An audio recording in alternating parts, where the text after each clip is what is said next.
Today, we're diving into something that is frankly a deeply personal and incredibly common situation.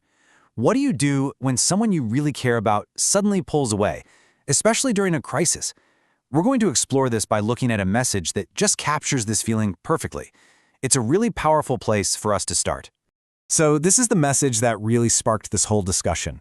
The words carry so much, you can feel the emotion in them, so I want to read it to you in full. Hello, I apologize in advance if my post is a bit long. I'm just really worried and don't know who to turn to. I'm writing about a man I'm really worried about. We've been dating for a few months, we've been going out on dates, and honestly, I've never imagined a future with someone the way I imagined it with him. He's so kind and attentive, he makes me feel calm and happy. And suddenly, he disappeared, without any warning. He deleted his social media, and we only communicated there, outside of meetings. I literally panicked. I didn't know what was happening, if he was okay, if something had happened to him. I started looking for all sorts of information and finally managed to get in touch with his friend. He told me that he had returned to his hometown because his grandmother was in a very serious condition and he wanted to be with her. And then I melted even more. Who these days puts everything on hold to take care of their family? He really seems like a dream man to me.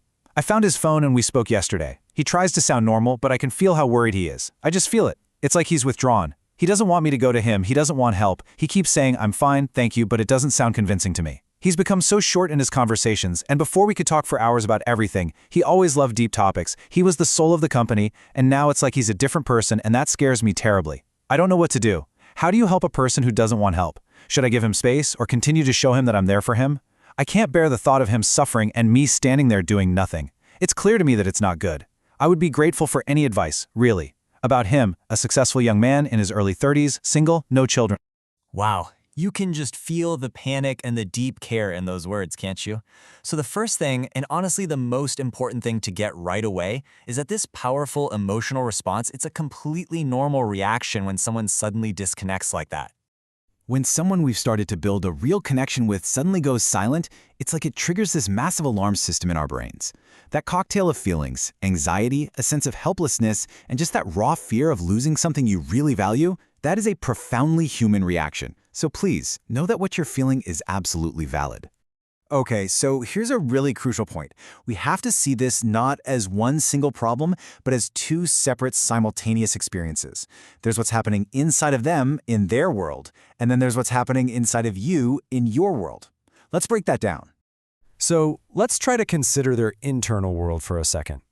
When you're facing a family crisis, you're likely dealing with this fear of loss, maybe some guilt, and this immense pressure to be the strong one.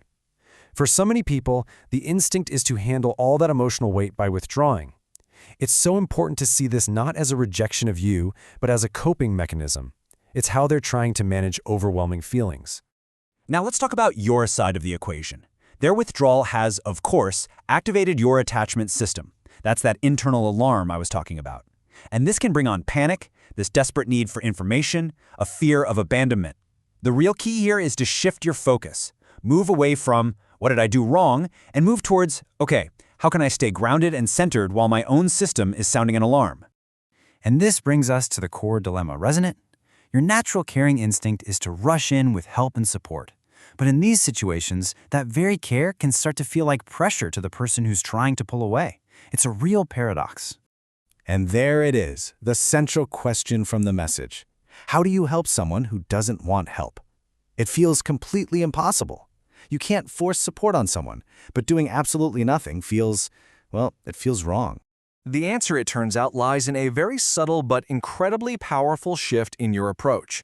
It's about moving from active helping to a state of presence without pressure. You could almost call it the art of allowing. This slide just lays it out so clearly. On the left, you see what we'd call pushing language. Questions like, why won't you let me come? They come from a place of anxiety, and they put a demand on the other person. But on the right, we have allowing language. Statements like, I'm here for you when you're ready. Offer genuine support while giving them freedom and dignity. You see the difference? One creates pressure, the other creates space. This is what we call giving conscious space. And let's be clear, this isn't the silent treatment. It's not disappearing because you're hurt or angry. No, it's an intentional, conscious act of giving someone the room they need to breathe and process, all while letting them know that you are still there, a warm but unobtrusive presence. You see, the goal is for your care to feel like a safe harbor, not a pursuit. The more someone feels chased, especially when they're already overwhelmed, the more they're going to retreat. So giving conscious space effectively stops that chase in its tracks. All right, now we need to address something a little more delicate, but it's a very honest possibility we have to consider.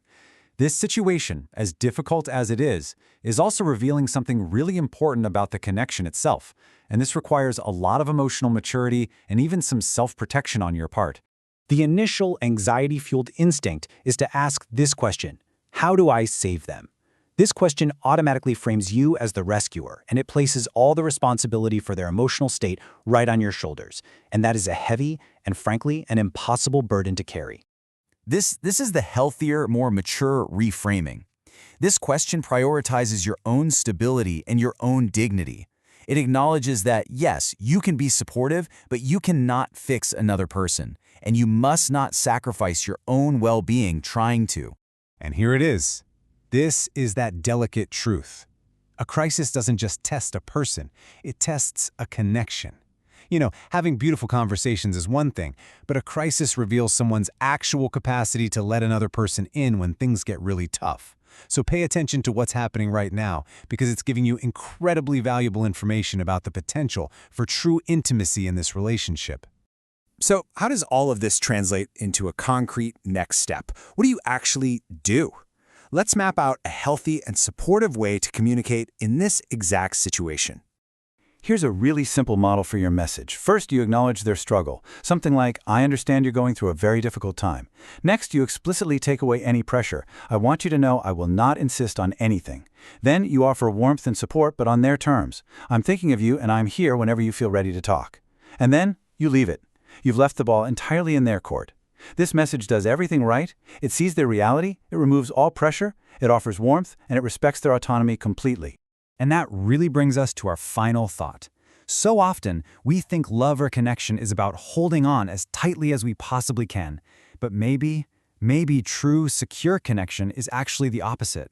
Maybe it's about having the strength and the self-respect to create a warm, safe, inviting space that someone else can freely choose to return to. And really, that choice is everything.